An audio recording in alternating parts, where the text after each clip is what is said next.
Hi, ನಮಸ್ಕಾರ. ಇವತ್ತು ನಾನು ಪ್ರಾನ್ಸ್ ಬಿರಿಯಾನಿ ಮಾಡ್ತೀನಿ. ಓಕೆ, ಈಗ ಇದು ಕ್ಲೀನ್ ಮಾಡುವ ವಿಧಾನ. ಇದು ನೈಫಿನಿಂದ ನಾವು ಈಗ ಮಾಡಬೇಕು. ಇದು ಆವಾಗ ಬೇಗ ಅದರದ್ದು ಸ್ಕಿನ್ ಬರ್ತದೆ. ನೋಡಿ, ಇದರ ಒಳಗೆ ಒಂದು ಕಪ್ಪು ಇರ್ತದೆ ನೋಡಿ, ಇದನ್ನು ತೆಗಿಬೇಕು. ಕಾಣ್ತದಲ್ಲ ಇದು, ಇದನ್ನು ತೆಗಿಬೇಕು. ಇದರಲ್ಲಿ ಸುಲಭ ಆಗ್ತದೆ ನಮಗೆ ತೆಗಿಲಿಕ್ಕೆ. ನೋಡಿ, ಈ ಕಪ್ಪು ಇದನ್ನು ತೆಗಿಬೇಕಾಯ್ತಾ. ನೋಡಿ, ಈಗ ಇರ್ತದೆ ಇದು. ಇದಕ್ಕೆ ಸ್ವಲ್ಪ ಉಪ್ಪು ಮತ್ತು ಅರಸಿನ ಹುಡಿ ಹಾಕಿ ಸ್ವಲ್ಪ ಒಂದು 5 ನಿಮಿಷ ಇಡಬೇಕು. ಸ್ವಲ್ಪ ಮಿಕ್ಸ್ ಮಾಡಿ.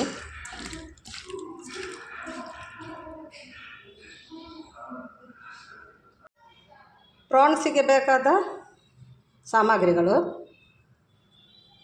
ಒಂದು ದೊಡ್ಡ ಬೆಳ್ಳುಳ್ಳಿ, 6 ಕಾಯಿಮೆಣಸು, ಒಂದು ತುಂಡು ಶುಂಠಿ. ಇದು ಮಿಕ್ಸಿಯಲ್ಲಿ ಸ್ವಲ್ಪ ಜಜ್ಜಬೇಕು. 2 ನೀರುಳ್ಳಿ, 3 ಟೊಮೆಟೊ, ಕೊತ್ತಂಬರಿ ಸೊಪ್ಪು, ಸ್ವಲ್ಪ ಪುದೀನ, 1 ಲಿಂಬೆಹಣ್ಣು, 1 ಟೀ ಸ್ಪೂನ್ ಜೀರಿಗೆ ಹುಡಿ, 2 ಟೀ ಸ್ಪೂನ್ ಕೊತ್ತಂಬರಿ ಹುಡಿ, ಹಳದಿ ಹುಡಿ, garam masala 1 teaspoon, 1 teaspoon ಕರಿಮೆಣಸು, ಬೆಡ್ಸಪ್ಪು 1 ಸಣ್ಣ ಟೀ ಸ್ಪೂನ್. ಅದು ಇಡೀ ಹಾಕುವುದು ನಾನು. ಮತ್ತು 1 ನೀರುಳ್ಳಿ ರೈಸ್ಗೆ, ತುಪ್ಪ ಮತ್ತು ಎಣ್ಣೆ, ಪಾಮಾಯಿಲ್ ಎಣ್ಣೆ. ಇದು ಬಿರಿಯಾನಿ ರೈಸು 4 ಗ್ಲಾಸ್ ಉಂಟು. 4 ಗ್ಲಾಸಿಗೆ 8 ಗ್ಲಾಸು ನೀರಿಡಬೇಕು.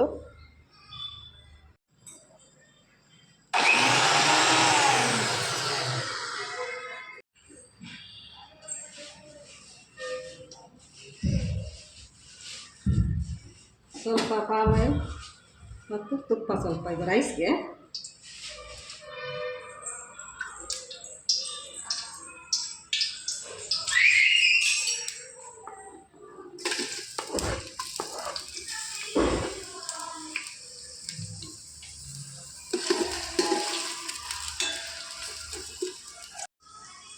ಇದಕ್ಕೆ ಲವಂಗ, ಕೆತ್ತೆ ಮತ್ತು ಏಲಕ್ಕಿ ಹಾಕಿದ್ದೇನೆ. ಇದು 5 ಲೋಟಗೆ 10 ಗ್ಲಾಸ್ ನೀರು. ಉಪ್ಪು,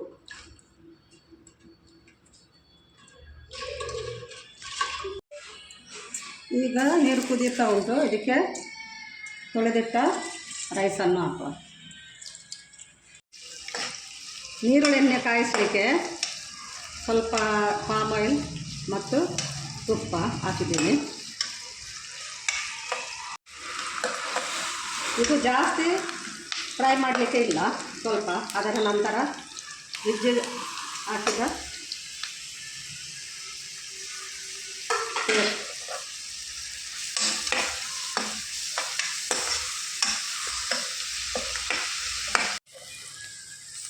ಬೆಳ್ಳುಳ್ಳಿ ಪೇಸ್ಟು ಹಾಕಿ ಈಗ ಸ್ವಲ್ಪ ಹೊತ್ತಾಗಿದೆ. ಇದಕ್ಕೆ ಈ ಎಲ್ಲ ಪೌಡರನ್ನು ಇದಕ್ಕೆ ಹಾಕೋದು ಮತ್ತು ಮಿಕ್ಸ್ ಮಾಡೋದು. ಇದಕ್ಕೆ ಈಗ ಪ್ರಾನ್ಸನ್ನು ಹಾಕುವ. ಸ್ವಲ್ಪ ಫ್ರೈ ಆಗಬೇಕು. ಈಗ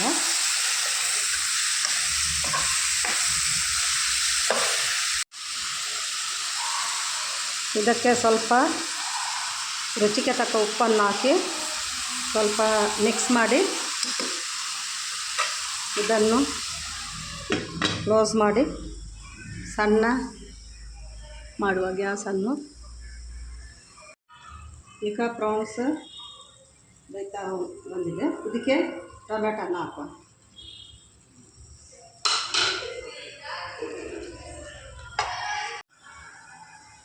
ಈಗ ರೈಸ್ ನಮ್ಮದು ರೆಡಿ ಆಯಿತು. ಈಗ ಗ್ಯಾಸನ್ನು ಆಫ್ ಮಾಡ್ತೇನೆ. ಇದು ಬೇಯ್ದ ನಂತರ ಇದಕ್ಕೆ ಒಂದು ಲಿಂಬೆ ಹಣ್ಣಿನ ರಸವನ್ನು ಇದಕ್ಕೆ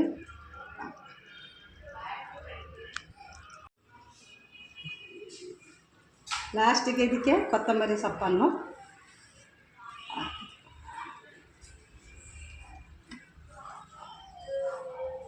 ಸ್ವಲ್ಪ ತುಪ್ಪ ಅಡಿಯಲ್ಲಿ ಹಾಕಿ ಇದರ ಮೇಲೆ ರೈಸನ್ನು ಹಾಕೋದು.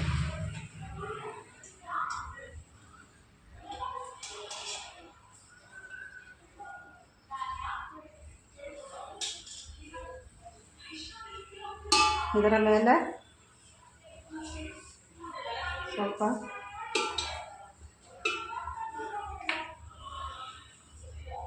ಬಿರಿಯಾನಿ ಪ್ರಾನ್ಸನ್ನು ಮತ್ತು ಅದರ ಮೇಲೆ ಪುನಃ ಹಾಗೆಯೇ ಹಾಕೋದು.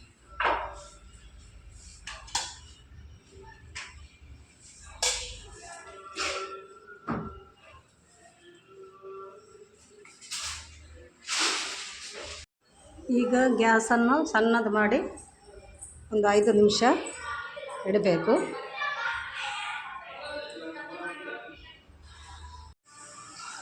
ಇದಕ್ಕೆ ಸ್ವಲ್ಪ ಹಾಲು ಹಾಕಿ ಅದರಲ್ಲಿ ಸ್ವಲ್ಪ ಹಳದಿ ಹುಡಿ ಹಾಕಿ ಮಿಕ್ಸ್ ಮಾಡಿ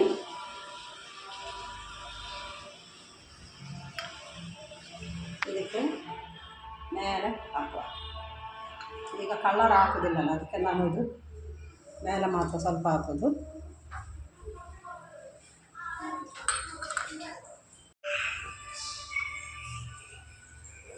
ಈಗ ನಮ್ಮ ಪ್ರಾನ್ಸ್ ಬಿರಿಯಾನಿ ರೆಡಿಯಾಗಿದೆ.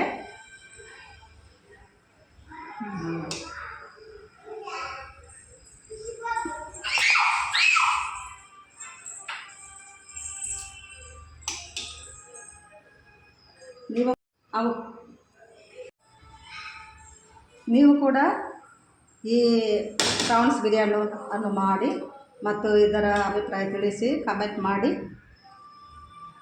ಲೈಕ್ ಮಾಡಿ, ಶೇರ್ ಮಾಡಿ. ಓಕೆ, ಬಾಯ್.